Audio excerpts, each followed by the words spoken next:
જય જવાન જય કિસાન મિત્રો, હું હરેશ પટેલ, આપનો નાનો ભાઈ. વારંવાર કહેતો હોઉં છું કે વેજીટેબલ કિચન ગાર્ડન. તો વેજીટેબલ કિચનની ગાર્ડનની વાતો ઘણી બધી થઈ, તમે બધાએ જોયું. અવારનવાર જગ્યાએ અમે વેજીટેબલ કિચન લોકોને બનાવી આલ્યા કમેન્ટ દ્વારા, એ પણ સારી વાત છે. તો મારી પછવાડી આપ નિહાળી રહ્યા છો, આખી શેરડી જબરજસ્ત તમારી બોર્ડર ઉપર બની ગઈ છે. યુએસ મિત્રોને બતાવો શેરડી. અને હવે આગલા સ્ટેપમાં જઈએ તો રીંગણ, ભેડા, ભટ્ટા જુઓ. ઉનાળાના ફ્લાવર્સ પણ આવી ગયા અને આ જો બેઠક પણ થઈ ગયા. મિત્રોને બતાવો. મિત્રો આવું કંઈક કરીશું તો બીજું તો વધારે તમને શું કહેવાનું, વારંવાર વિડીયોમાં તમે જોવો છો, પછી શું થાય, તમને એવું લાગે ઘરે જોઈ બસ એકના એક માહિતી. પણ ક્યાંક શરૂઆત કરશો તો એનું રિઝલ્ટ તમને દેખાશે. આ અમારો સરગવો હતો, બેસ્ટ થયો હતો. આ ત્રીજી વખત ભાગી ગયો. એક તો એનું આ સ્ટીક લાંબુ કટિંગ કપાયેલું પડ્યું હોય નીચે, ફરીથી અહીંયા આ વખત વાવાઝોડામાં અહીંથી તૂટી ગયો છે. પણ તો એ કરવો છે અને થવો જ જોઈએ. પુદીનો પણ મિત્રોને બતાવો, વ્યુઅર્સ મિત્રોને કેટલો મસ્ત પુદીનો થયો છે. હવે બોર્ડર ઉપર લાસ્ટ વિડીયોમાં મેં બતાવ્યા હતા કે પપૈયા અમે વાયા છે, તો બોર્ડર ઉપર પપૈયા પણ છે અને પપૈયાનું રિઝલ્ટ પણ મળવાનું છે. અહીંયા વચમાં પણ એક પપૈયાની લાઈન કરી છે અને સૂર્યમુખી પણ સાથે છે, ભેગા વાયા છે. હવે હું જે જગ્યા ઉપર ઊભો છું એ જગ્યા ઉપર વિડીયોમાં તમે અવારનવાર જોતા હતા, અહીંયા ડુંગળી હતી.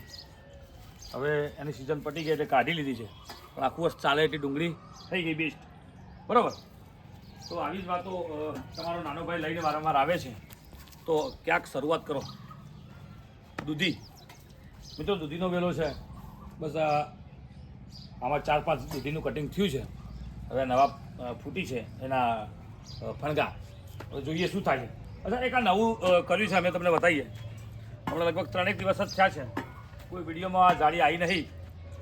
તો આ જાળી એટલા માટે લગાવી છે કે ગિલોડીના વેલા માટે, કે આર્ય છે 4.5 ફૂટ. અહીંયાથી પણ આપણે હાથ કરીને લઈ શકીએ અને પેલી બાજુથી પણ હાથ કરીને લઈ શકીએ. કોઈ પણ પ્રકારની કોઈ મુસીબત ના પડે એના માટે આ જાળી લગાવીએ. અને અહીંયા આ વેલો ઉપર આવશે, અહીંયા લાગી ગયો છે, ઉપર પણ આવી ગયો છે. બતાવું તમને, આવો મિત્રોને બતાવો. છેક ઉપર પણ આવી ગયો છે, ઉપરનો પણ બતાવો નજારો એમને. તો આવું તમારો નાનો ભાઈ ક્યાંક ના ક્યાંક કરતો રહે છે શરૂઆત. અચ્છા, પાણીની વાત કરીએ તો પાણીનો વ્યય ના થાય ખોટો, અને પાણી બચાવવાનું સરકાર બહુ બધું અભિયાન ચલાવી રહી છે. તો એ પાણી ના બગડે એના માટે આ ટપક પદ્ધતિ મેં બધી આખી લગાવેલી છે. જ્યાં જ્યાં ચકલીઓની જરૂર પડે ત્યાં ચકલીઓ પણ મારી છે, કોક માર્યા છે. તો પાણી માટે મોદી સાહેબ પણ વારંવાર આપણને કહેતા હોય છે કે પાણી બચાવો, પાણી બચાવો. શું આપણે મોદી સાહેબના આ સ્લોગનમાં ક્યાંય એમનો સહકાર આપીએ છીએ કે નહીં, એ જાતે નક્કી કરવાનું છે, પોતે પોતાની જગ્યાએ. તો આ ચોળી હતી અમારી, હવે ઓફ થવા આવી છે, ટૂંકમાં પટવા આવી છે. પણ નવી ચોળીના વેલા વાયા છે, એ પણ ઉગીને તૈયાર થયા છે. જુઓ મિત્રો, આમાં નિંદામણથી કેમ નથી કાઢી, એ તમને રીઝન આપીશ.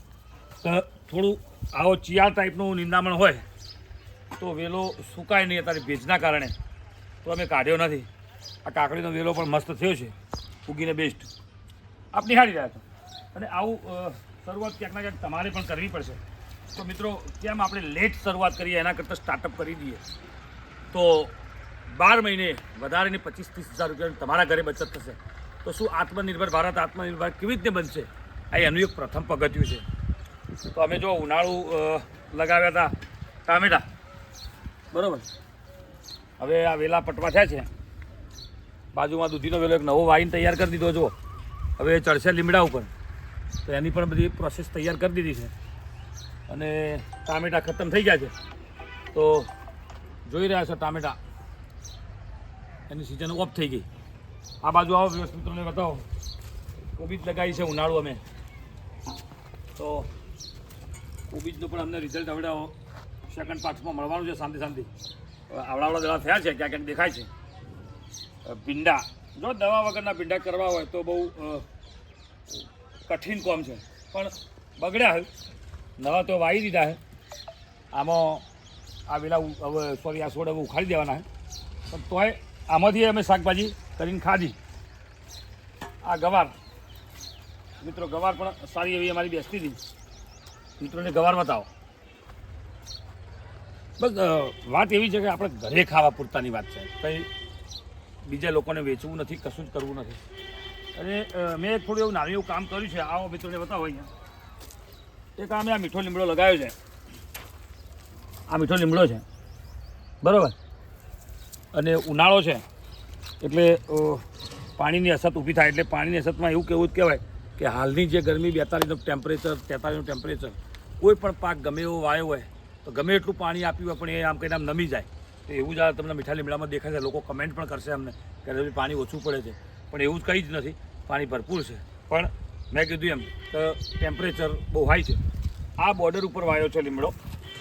બોર્ડર ઉપર વાવવાનું કારણ એવું છે કે મોટો લીમડો થાય તો કોઈ પણ વ્યક્તિ અહીંથી હાથ નાખી અને એના ઘરે ઉપયોગમાં જે આવે એ લઈ શકે. એટલે આપણે વાવ્યું હોય તો આપણા પાડોશીઓ પણ એમાં કંઈક ના કંઈક લાભ ઉઠાવે તો કોઈ મોટી વાત નથી. અને એમાં કંઈ ગુસ્સો કરવો નહીં કોઈના ઉપર. એકબીજાને મદદરૂપ બનવું એવો તમારો નાનો ભાઈ મેસેજ પણ આપતો હોય છે. આ અમારો તુરિયાનો વેલો જુઓ અહીંયા આ ઝાડ ઉપર ચડી રહ્યો છે, એ પણ તમને દેખાશે. તો નીચે દાણા પણ મિત્રોને બતાવી દેજો નીચે બેસીને. જો એના માટે આખું બનાવ્યું છે મંડપ અને તમને દેખાય છે. તો આવું કેમ કરવું પડશે? તો આવી મોંઘવારીમાં, આવી હરણફાળ તેજીની અંદર મોંઘવારીનો સામનો કરવા માટે વધારે નહીં તો વર્ષે દિવસે એક આખા વર્ષમાં તમારા 20,000 રૂપિયા 25,000 રૂપિયા બચી જાય તો નાનું એવું કામ આપણું થઈ જાય. એ માટે જ તમારો નાનો ભાઈ આવી વાતો કરતો હોય છે વારંવાર. તો આવો મિત્રોને આપણા કારીગરના વેલા બતાવીએ. અને આખું અમારું ફાર્મ હાઉસ છે. અને આ વિડીયોના અંતમાં મારે તમને જે બેડ બનાવ્યો છે ખાતરનો એ પણ બતાવવાનો છે, બરાબર. તો આ અમારા કારીગરના વેલા છે જે ઓછા પાણીએ થાય. તો મિત્રો આપ નિહાળી રહ્યા છો. જો આમાં મિત્રોને બતાવો કારેંગડા બનેલા. કારેંગડા બની ગયા છે. સારા એવા કારેંગડા પણ બન્યા છે અલગ અલગ જગ્યાએ. તો શરૂઆત કરો. અને એની અંદર સીડ્સ મિક્સ થઈ ગયું હતું એટલે કારેંગડા અને તરબૂચનું. તો ક્યાંક ક્યાંક તરબૂચ પણ છે. તો તરબૂચ પણ બતાવો મિત્રોને કે ઉગીને તૈયાર થઈ ગયા છે તરબૂચ, બરાબર. અને સ્પેશિયલ કેસમાં પોપટો માટે વાવેલા સનફ્લાવર. આપણે તો ખાવાના જ છીએ, પણ પોપટ દેખાતા ઓછા થયા છે. અને પોપટ માટે સનફ્લાવર બેસ્ટ છે. મને એક મિત્રએ કીધું હતું તો મેં કીધું લાવ સીડ્સ, અને મેં વાયા છે. એટલે અંતમાં મારે એટલું જ કહેવું છે કે જય જવાન જય કિસાનની નારાની વાતો સાંભળીએ છીએ આપણે. વંદે માતરમ ભારતની વાતો કરતા હોઈએ છીએ. મોદી સાહેબના આત્મનિર્ભરની વાતો કરીએ છીએ. પણ શું આપણે ક્યાંય શરૂઆત કર્યું કે નહીં? તો ક્યાંક ના ક્યાંક શરૂઆત દરેક મિત્રોને કરવી પડશે. અને આ અમારી ડુંગળી, હા રાઈટ, એ પણ અમે બતાવવાની કોશિશ કરીશું કે જે ડુંગળી વાવી હતી આખું વર્ષ ચાલે એટલા માટે. જો અહીંયા ડુંગળી પણ આવી ગઈ. આખું વર્ષ ચાલે એટલા માટે અમે લસણ પણ વાવી દઉં. તો મિત્રો આ લસણ પણ રેડી છે. એટલે જ્યાં જગ્યા મળે ત્યાં નાનો વેલો વાવો. વધારે જગ્યા હોય તો એ પ્રમાણેનું આયોજન કરો. માહિતી લેવી હોય તો અમને કમેન્ટ કરો. અમે એક બીજી વાત એવી છે કે ફ્રી ઓફ બનાવી પણ આપીએ છીએ. કોઈ ચાર્જ લેતા નથી. જેની પાસે જે લાગે પાઇપો એનો ચાર્જ લઈએ છીએ. બીજો કોઈ વધારાનો ચાર્જ લેતા નથી. અને હું ચેનલ ચલાવું છું, લોકોને બીજી ચેનલો ચાલુ કરવી હોય તેની પણ માહિતી આપું છું ફ્રી ઓફ. કોઈ ચાર્જ લેતો નથી. આવો લાસ્ટમાં બેડ પણ બતાવી દઈએ. તો દરેક મિત્રો અત્યારે જે એન્ડ્રોઈડ મોબાઈલ વાપરે છે તો દરેક મિત્રોની ચેનલ હોવી જોઈએ. શરૂઆત કરો. આપણે એવું ડરીએ કે શું બોલીશું. આ હું વેજીટેબલ કિચન ગાર્ડન દરેક વિડીયોમાં એક જેવું જ મારે બોલવાનું હોય છે. તો અમને નિહાળો છો એ બદલ તમને પણ આભાર. અમે તો વિડીયો તમારો બોરિંગ લાગતો હશે. કેમ બોરિંગ લાગે એનું કારણ કહું કે આ ફની વિડીયો નથી. આ તમારા પૈસા બચાવવા માટે 25,000 રૂપિયા 12 મહિને બચાવવા માટેનો વિડીયો છે. ફની વિડીયો એટલે એવું કહેવાય કે જે કોમેડી થકી આપણને હસી આવે એવા વિડીયો લોકો વારંવાર જોતા હોય છે. એ પણ જો હું એના કોઈ ના તમને વિરોધ નથી કરતો. તો આ અમારો બેડ જો એની અંદર પણ અમે ટપક લગાવી છે. નીચે બધો કચરો નાખ્યો છે, માટી નાખી છે, થોડી ખાતર નાખ્યું છે. એના ઉપર આ ભૂસું પડ્યું હતું મારી પાસે તે એક્સ્ટ્રા નાખી દીધું છે. એટલે આ બેડમાંથી પાછું જે નીચે નીકળે લિક્વિડ, બહુ સારી એવી વસ્તુ છે લિક્વિડ. એ લિક્વિડ સીધું અહીંયા કનેક્શન છે તો સીધું શેરડીને મળી રહે. એટલે એ પણ સારી એવી વાત તમે કરીએ છીએ. અને તમારો નાનો ભાઈ હરેશ પટેલ આ વેજીટેબલ કિચન ગાર્ડનની જે યુટ્યુબ ચેનલ ચાલે છે હરેશ પટેલ, એના થકી તમને આવા વિડીયો મોકલે છે. તો મેં તમને એક વાત તમારે ભાર આપ્યો છે, તમે થોડું સમજી ગયા છો કે વેજીટેબલ કિચન ગાર્ડન થકી 25,000 રૂપિયા 12 મહિને બચ, તો શું તમને તમારી આ વેજીટેબલ કિચન ગાર્ડન બનાવ્યા પછી 25,000 વધે તમે 5,000 હાલવાના હો? નહીં હાલવાના. પણ શરૂઆત તો કરો. હું બેઠો છું, જ્યાં જરૂર પડે ત્યાં હું તમારે જેવી સપોર્ટ અહીંથી વિના ખર્ચે હું મારી બાઇક મારી ગાડી લઈને તમારા ત્યાં આવી અને વેજીટેબલ કિચન ગાર્ડન બનાવી જઈશ. તો તમે આ વિડીયો જુઓ. વિડીયોના અંતમાં જય જવાન જય કિસાન વંદે માતરમ, ભારત માતા કી જય, જય ગરવી ગુજરાત, આ બધું કહેવું એટલું કહી શકીએ. પણ શરૂઆત તમારે કરવી પડશે, તમારે જ કરવી પડશે. તો ઓલ ધ બેસ્ટ. કાપી દો વધારે.